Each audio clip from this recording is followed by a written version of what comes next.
We had numbers for Tata Motors and M&M come out, and Yatin joins in once again to give us a sneak peek at what really happened. Yatin, it turned out to be a good month for Tata Motors, and we just had Sandeep saying that we could probably see that counter heading towards the 300 mark.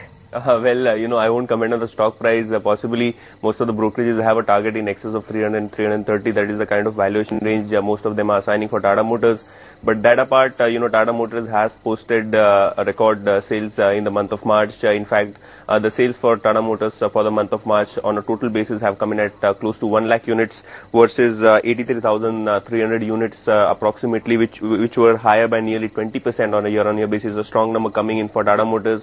On the domestic front also, they have done good. The domestic sales have come in close to 95,000 units versus 77,000 units, which were higher by nearly 23% on a year-on-year basis. And most of them, were driven because of strong commercial vehicles as well as medium to small commercial vehicle sales. So that is, a strong set of performance coming in from that segment. Passenger vehicle sales were not very impressive though, but we also had Mahindra and Mahindra, which came out with a strong set of numbers. In fact, the total sales for March had came in at close to 47,000 units, which were higher by 25% on a year-on-year basis.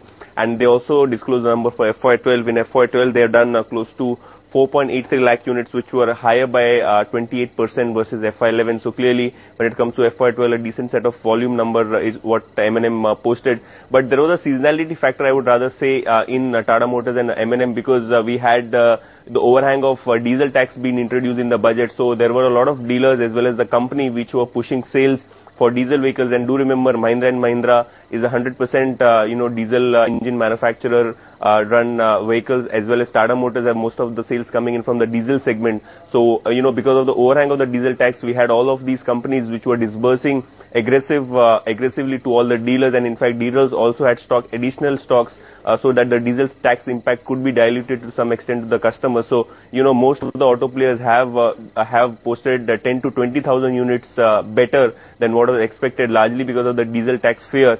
In fact, we also have Maruti, which will come out with the numbers. We expect Maruti to post sales number of close to 1.2 to 1.3 lakh units versus 1.22 lakh units. So on a year-on-year basis, it will be flat, but a strong set of numbers could be expected by Maruti. 1.22 lakh units is the total lifetime high sales for Maruti for the month of March. So, possibly Maruti could breach that mark as well on the back of strong diesel car sales.